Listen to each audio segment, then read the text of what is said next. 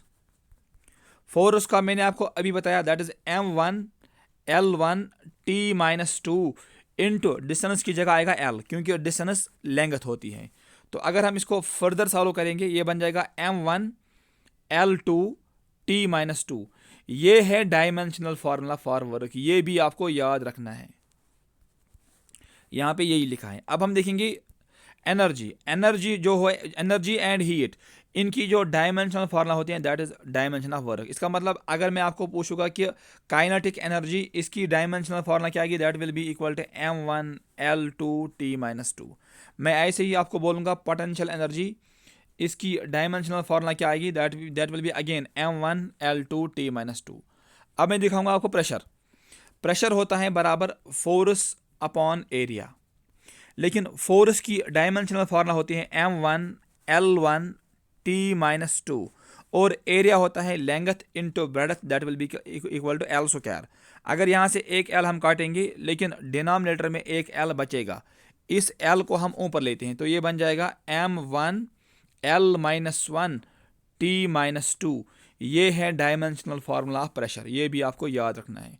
ऐसे ही अगर हम देखेंगे पावर, पावर होता है बराबर work upon time, work upon time. Work मैंने आपको अभी पढ़ाया, वर्क का डायमेंशनल फार्मूला होता है that is M1L2 T-2 divided by time का आएगा T।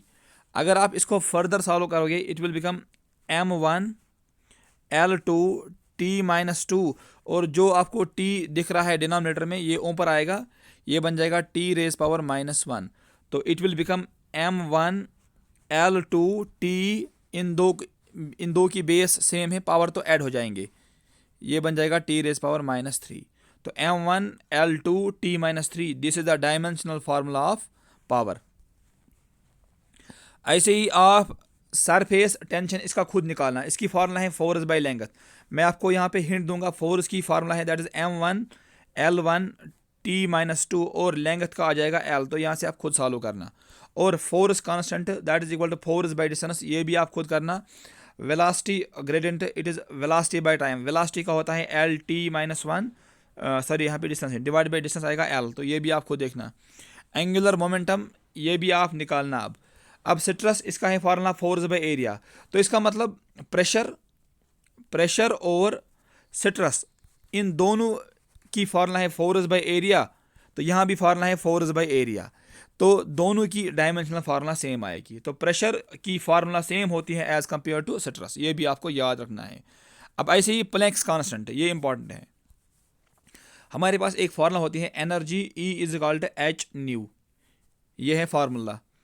अब यहाँ पे जो H है, this H is called Planck's constant and this nu is called frequency. लेकिन अगर हम इसको फर्दर सॉल्व करेंगे इट विल बिकम E=H/ν की जगह हम लिखेंगे 1/T, क्योंकि this frequency it is equal to 1/T। तो इसका मतलब अगर मैं इनको मल्टीप्लाई करूँगा ये आएगा E/T=H। इसका मतलब जो प्लैंक्स कांस्टेंट है that is equal to energy into time, ये आपको याद रखना है कि energy into time this is equal to Planck's constant. अगर आप यहाँ से इसको सॉल्व करोगे इट विल बिकम एनर्जी, जो इसकी डायमेंशनल फार्मूला होती है that is equal to work, work की होती है M1L2 T-2, ये होती है dimensional formula of work, work बोलो या एनर्जी बोलो, इनटू आएगा T। अगर हम इसको सॉल्व करेंगे ये आएगा M1L2 T, यहाँ पे 1 है और यहाँ पे 1 और यहाँ पे -2, सो 1 - 2 दैट इज इक्वल टू -1। तो M1L2 T-1 ये आ जाएगा formula for dimensional formula of Planck's constant, ये आप चेक करना खुद यहाँ से। ऐसे ही फ्रीक्वेंसी, सॉरी यहाँ पे लिखा है पहले मोमेंट ऑफ इनर्शिया, उसके लिए फार्मूला है mass into distance square. Mass का आएगा M, डिस्टेंस का आता है L, so this will become ML², ये आएगा formula for moment of inertia. Frequency होता है 1/1 time that is equal to T-1, ये भी आपको याद रखना है। ऐसे ही एक यहाँ पे आता है एक कांस्टेंट जिसको हम बोलते हैं बोल्टमैन्स कांस्टेंट। बोल्टमैन्स कांस्टेंट के लिए फार्मूला है एनर्जी बाय टेम्परेचर, और एनर्जी का होता है M1L2 T-2, और temperature this is the fundamental physical quantity, इसका होता है K, ये आपको याद रखना है केल्विन। तो ये आ जाएगा M1L2 T-2 K-1, this is the dimensional formula of Boltzmann's constant. अब हम देखेंगे कैपिटल G और इसको हम बोलते हैं नीटा, कोएफिशिएंट ऑफ विस्कोसिटी, इन दोनों की डायमेंशनल फार्मूला क्या आएगी मैं आपको दिखाऊंगा पहले, फिर आप देखो स्लाइड से। अभी मैंने आपको पढ़ाया लेक्चर 1 में that F=G universal of gravitation, G M1m2/r², इसको हम बोलते हैं यूनिवर्सल लॉ ऑफ ग्रेविटेशन। अगर मैं यहाँ से G निकालूंगा तो वो आएगा F, इसको मल्टीपल हो जाएगा r², FR²/M1m2, क्योंकि ये मल्टीपल में है और यहाँ पे ये डिवाइड हो जाएगा, इक्वल टू आएगा G। तो G है बराबर FR²/M1m2, ये आप याद रखना। This G equal to FR²/M1m2, ये आपको रटा नहीं मारना है, इसको आप फार्मूला से सीखो। और F इसकी डायमेंशनल फार्मूला होती है M1, ये आपको याद रखना है F की, M1L1 T-2, ये होती है डायमेंशनल फार्मूला ऑफ F।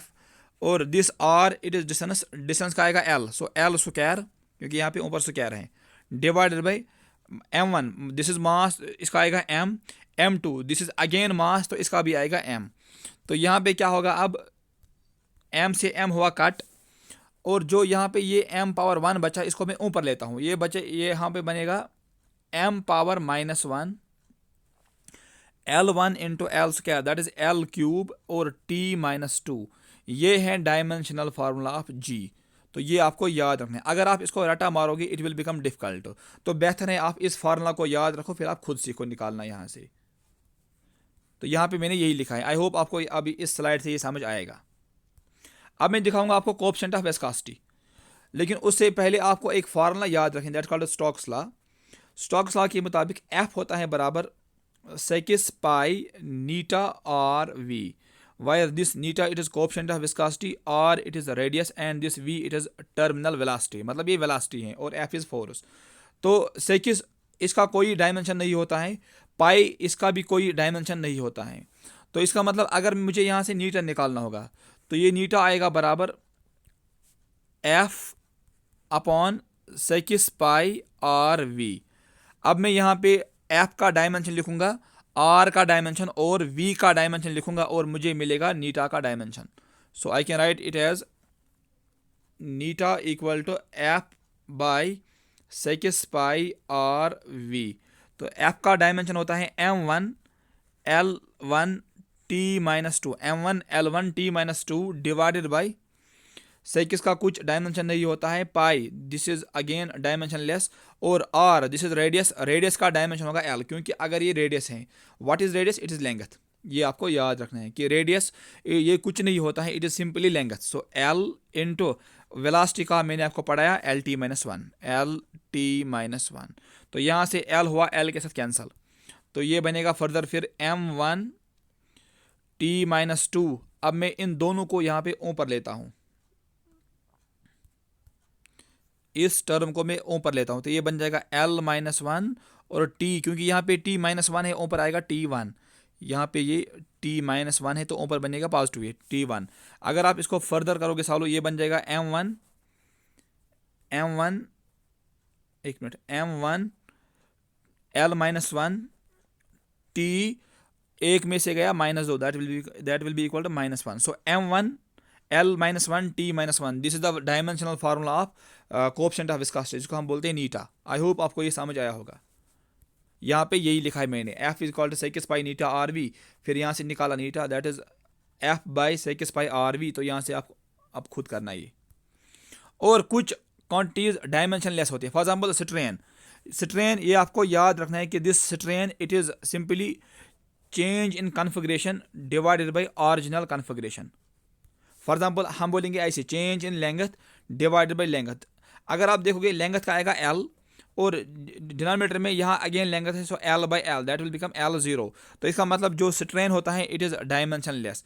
ऐसे ही एंगल ये भी होता है dimension less. This poisonous ratio ये भी होता है डायमेंशन लेस। तो ये कुछ फिजिकल क्वांटिटीज़ होती हैं जो कि डायमेंशन लेस होते हैं। अब आपको कुछ फिजिकल क्वांटिटीज जो कि यूज़ होंगे इलेक्ट्रिसिटी और मैग्नेटिज्म में, उससे पहले मैं आपको बताऊंगा इलेक्ट्रिक चार्ज, इसका डायमेंशनल फार्मूला क्या होता है। हम जानते हैं कि current this is equal to charge by time, ये आपको याद रखना है कि current equal to charge by time. बस आपको फार्मूला याद रखनी है, फिर डायमेंशनल फार्मूला आपको खुद निकालना आएगा। सो करंट को हम लिखते हैं I से, I equal to Q by T, Q is charge, T is time. अगर हम यहाँ से क्यू निकालेंगे it will become Q will be equal to I T, I times T. और current it is a fundamental physical quantity, इसका होता है ampere unit, ampere into time का होगा टी। तो इसका मतलब जो चार्ज होगा, चार्ज की डायमेंशनल फार्मूला होती है ए टी। ये आपको ज़बानी याद रखना है कि चार्ज की डायमेंशनल फार्मूला होती है ए टी। अगर मैं इसको पूरा लिखूंगा तो ये आएगा M0 L0, ये लिखने की ज़रूरत भी नहीं है, सो ए टी, लेकिन बुक्स पे ऐसे होता है M0 L0 ए टी। तो इन नटशल आप यहाँ पे याद रखोगे that this Q it is always equal to A T. अब हम देखेंगे इलेक्ट्रिक पोटेंशियल, इसको हम लिखते हैं V से, और इस V की जो फार्मूला होती है that is equal to work upon charge. Work को मैंने आपको अभी ऊपर पढ़ाया, M1 जैसे फोर्स का होता है M1 L1 t-2। अब वर्क में आपको कुछ नहीं करना है, बस आपको L स्क्वायर लिखना है, मतलब M1 L2T-2, ये होती है डायमेंशनल फार्मूला ऑफ वर्क। तो यहाँ पे यही लिखूंगा मैं M1L2T-2 और चार्ज क्या आएगा AT। अगर आप इसको फर्दर सॉल्व करोगे ये आएगा M1L2T-2 और इन दो इस AT को मैं ऊपर लेता हूँ, ये आएगा A⁻⁻1 T⁻⁻1। अगर आप इसको फिर फर्दर सॉल्व करोगे ये आएगा M1L2T-3 क्योंकि -2 यहाँ से आएगा, -2 यहाँ से आएगा और -1 यहाँ से आएगा, दैट इज -3A-1। यहाँ पे ये लिखा है M1L2T-3A-1। तो ये है dimensional formula of electric potential. अब हम निकालेंगे रेजिस्टेंस का। तो ओम्स लॉ के मुताबिक फिजिक्स में एक लॉ है, उसको हम बोलते हैं Ohm's law. V is equal to R है, where V is potential and R is resistance and this current I is current. तो अगर हम यहाँ से R निकालेंगे, R will be equal to V upon I।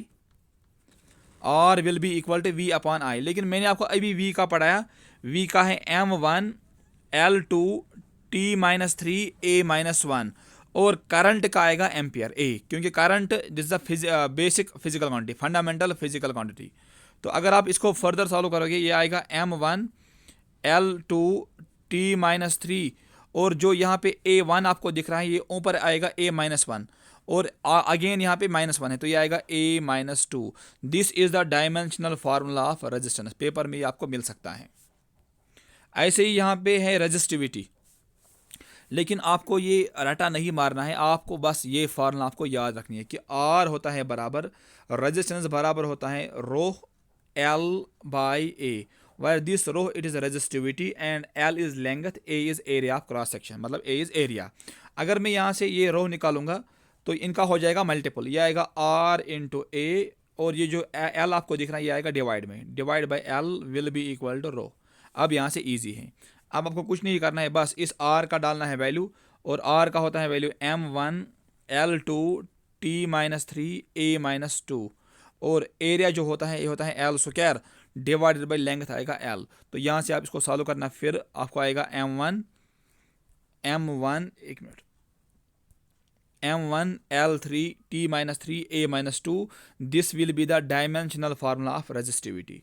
और एक पॉइंट आपको याद रखना है कि रेजिस्टेंस इसके रेसिप्रोकल को, मतलब 1/R को हम बोलते हैं conductance.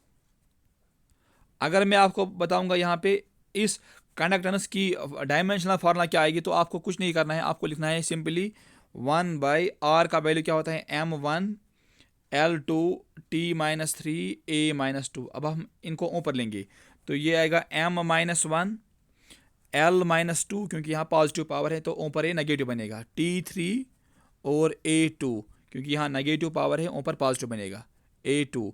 This is the dimensional formula of conductance. What is conductance? It is the reciprocal of resistance. और एक टर्म है दैट्स कॉल्ड रेजिस्टिविटी, इसके रेसिप्रोकल को हम बोलते हैं कंडक्टिविटी। कंडक्टिविटी को हम बोलते हैं 1/ρ, इसको हम लिखते हैं इस सिग्मा, इसको हम बोलते हैं। सो इसकी डायमेंशनल फार्मूला आप खुद देखना, तो वो आएगा, मैं आपको ऐसे बताऊंगा, वो आएगा M-1L-3 क्योंकि आपको इसको रेसिप्रोकल करना है। सो M-1L-3T-3A2, this will be the dimensional formula of conductivity. I hope आपको ये समझ आए होंगे। अब हम देखेंगे मैग्नेटिक फील्ड का। तो मैग्नेटिक फील्ड के लिए आपको ये रटा नहीं मारना है, तो आप एक फार्मूला याद रखो कि फोर्स बराबर होता है BIL sin theta. B this is magnetic field, I it is current, L length, F force और sin theta this is angle. इसका डायमेंशन कुछ नहीं होता है। अब मैं आपको यहाँ से दिखाऊंगा that this F equal to बिल sin थीटा। तो अगर हम यहाँ से B निकालेंगे, this B will be equal to F by, ये पूरा यहाँ पे डिवाइड में आएगा, that is IL sin theta, ये डिवाइड में आएगा, so this will be equal to B। तो अगर आप इसको फर्दर सॉल्व करोगे, F का होता है M1, ये आपको याद रखना है F का M1L1T-2 डिवाइडेड बाई I का होगा एम्पियर और लेंथ का होगा L। साइन थीटा का डायमेंशन कुछ नहीं होता है, ये आपको याद रखना है कि this angle this is dimension less. तो अगर आप इसको फर्दर सॉल्व करोगे, यहाँ से L कैंसल, ये आएगा M1T-2A-1 क्योंकि मैंने इस A को ऊपर लिया तो ये बनेगा A-1। तो ये है dimensional formula of magnetic field. और मैग्नेटिक फील्ड को हम लिखते हैं फिजिक्स में by using capital B as symbol. अब आप खुद ये वेरीफाई करना कि इस dimensional formula of capacitance C की फार्मूला होती है Q upon V, where Q this is charge and this V it is potential. मैंने आपको अभी बताया चार्ज इसका डायमेंशन होता है ए टी। अब आप खुद देखना पोटेंशियल का क्या होता है और यहाँ से इसको सॉल्व करना। अब ऐसे मैं आपको दिखाऊंगा इलेक्ट्रिक फील्ड का। इलेक्ट्रिक फील्ड ये होता है बराबर फोर्स बाय चार्ज। फोर्स का होता है डायमेंशन m1 L1 T-2 और चार्ज का डायमेंशन होता है AT। तो अगर आप इसको सॉल्व करोगे ये आएगा m1 L1 T-2 A-1, मैंने इनको ऊपर लिया A-1 T-1। तो यहाँ से आपको ये सॉल्व करना आएगा, ये बनेगा m1 L1 T-3 क्योंकि यहाँ -2 है और यहाँ -1 है और A-1। This will be the dimensional formula of electric field. तो डायमेंशनल फार्मूला में आपको कुछ नहीं करना है, आपको ये रटा नहीं मारना है, बस आप सिंपली फार्मूला याद रखो। For example surface tension force by length और फोर्स वर्क, ऐसे फिजिकल क्वांटिटीज आप ज़बानी याद रखो। अगर आपको ये वीडियो पसंद आया है और आप चाहते हो कि मैं इस सीरीज़ को कंटिन्यू करो तो please subscribe my YouTube channel. Thank you.